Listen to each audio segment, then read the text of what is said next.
की आपल्या प्रत्येकासाठी पडणारं प्रत्येक पाऊल हे शुभचिन्हच उमटवणारं असतं. आणि आजची अख्खी मैफलच तशी आहे याची मला खात्री आहे. कारण या मैफिलीला अनेक मान्यवरांची उपस्थिती लाभली, ही श्रीमंती असं आम्हाला वाटतं आणि आमचं सौभाग्यसुद्धा. तेव्हा आजच्या कार्यक्रमाच्या निमित्तानं उपस्थित असणाऱ्या सगळ्या मान्यवरांचं आपण मनापासून स्वागत करणार आहोत. टाळ्यांच्या गजरात स्वागत करूया. अर्थात काही वेळात गडकरी साहेब येतील, पण आपण त्यांच्याप्रती आदर म्हणून ह्या टाळ्यांचा गजर करणार आहोत. आदरणीय नितीनजी गडकरी, केंद्रीय मंत्री, रस्ते वाहतूक महामार्ग भारत सरकार. माननीय विनोदजी तावडे, भारतीय जनता पार्टीचे राष्ट्रीय सरचिटणीस, आपल्या विलेपार्ल्याचे आमदार माननीय परागजी अळवणी. महत्त्वाचा उल्लेख एक राहिला, फक्त तेवढा नमूद करते. नितीनजींच्या सौभाग्यवती कांचनताई गडकरी, त्यांच्याबरोबर ज्येष्ठ श्रेष्ठ गायक सुरेशजी वाडकर, विख्यात गायिका अनुराधाताई पौडवाल, विख्यात गायक रवींद्र साठे. आणि हा सत्कार सोहळा ज्यांच्या निमित्तानं आज घडून येतोय, खऱ्या अर्थी 75रीत पदार्पण केलेलं आहे, म्हणजे अमृत सोहळा आहे की नाही. हा अमृत सोहळा आयोजित ज्यांच्यासाठी केला असे आपल्या सगळ्यांचे लाडके संगीतकार गायक श्रीधरजी फडके आणि त्यांच्या सौभाग्यवती ॲडव्होकेट चित्रा फडके, या सगळ्या मान्यवरांचं टाळ्यांच्या गजरात एकदा मनापासून स्वागत करूया.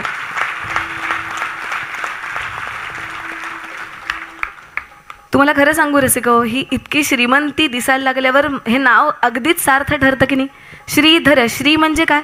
फक्त संपत्ती आणि लक्ष्मी नव्हे, श्री म्हणजे ऐश्वर्य असं म्हणतात.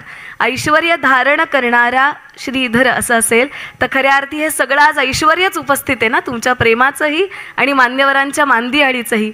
आणि म्हणून क्षणभर वाटलं की ह्या सगळ्याला सुरुवात कुठून करू, ही सगळी कृपा पाहू कशी, हे सगळी प्रतिभा पाहू कशी. तर काकांना अभंग आवडतात म्हणून त्यांची वृत्ती घेणं शक्य नाही आहे संतांची, पण वृत्तात बांधण्याचा प्रयत्न केला की श्रीधर काकांची कला कशी आहे. तर सुधीर गायन अखंड साधन स्वरांचे पूजन मनोभावे. सुधीर गायन अखंड साधन स्वरांचे पूजन मनोभावे.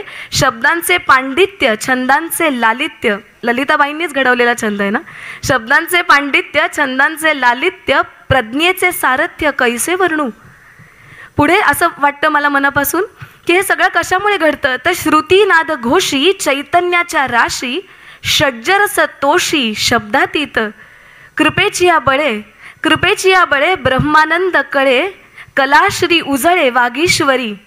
आजच्या निमित्ताने म्हणायचं तर भावची सोवळा, शुचिरभूत आहे ना, भावची सोवळा, भावची सोवळा धन्य धन्य ती कळा. सगळ्यात महत्त्वाचं म्हणजे काही असेल तर भावची सोहळा, अमृत सोहळा, धन्य धन्य कळा प्रतिभेची. आणि कधी असू शकते तर ब्रह्मानंदी टाळी जेव्हा लागते तेव्हाच. केव्हा लागेल? नादब्रह्मी दंग गोकुळीचा संग, सप्तकी अभंग श्रीधरची, सप्तकी अभंग श्रीधरची. ज्या वेळेला हे सगळं रचत होते त्या क्षणी वाटलं की ही किती भाग्याची गोष्ट आहे. त्यांच्या आईवडिलांचंच नाव सुधीर फडके आणि ललिताबाई फडके.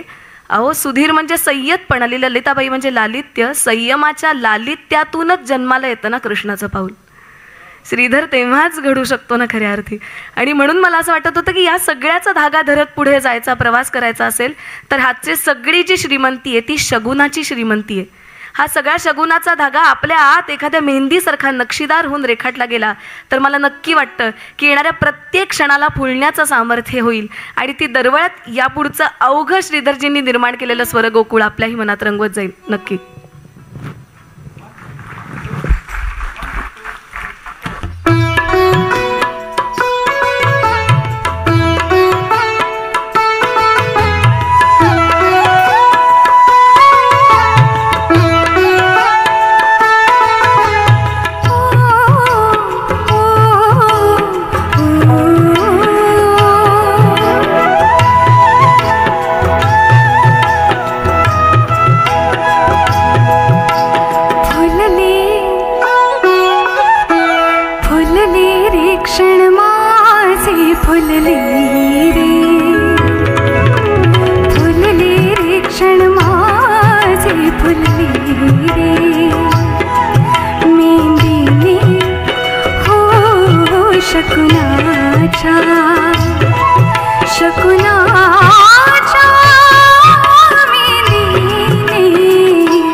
सजले रे क्षण माझे सजले रे, फुलले रे क्षण माझे फुलले.